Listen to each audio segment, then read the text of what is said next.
a little shorter.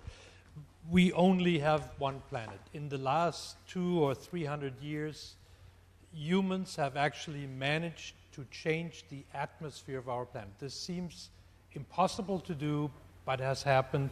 It has happened in a very meaningful and destructive way. And if we go on like this, we just invite catastrophes on a global scale. And so all countries need to be participating in changing this trajectory. No single country is more important in this than India, simply because it has the largest population in the world.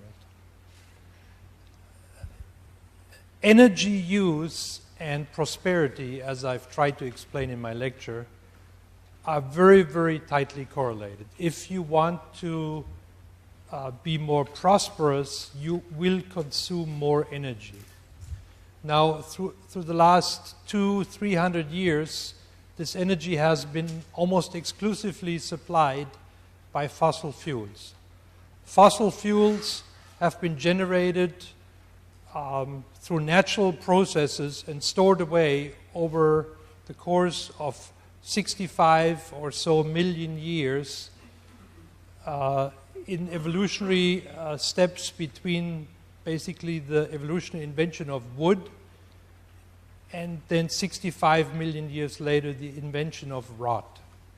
In that time, all fossil fuels have been stored underground on Earth, and now we're consuming them at a rate at least 100,000 times faster than they were made. So we're inviting a catastrophe with consuming fossil fuels at the rate that we're doing.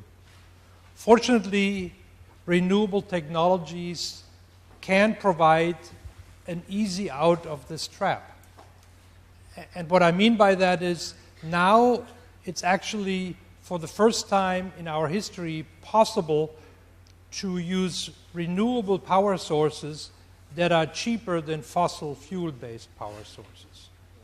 And it's all of our responsibility for the planet and for the prosperity of our nations to do this transition from a fossil fuel economy to a renewable economy as swiftly as possible. Thank you for listening to me.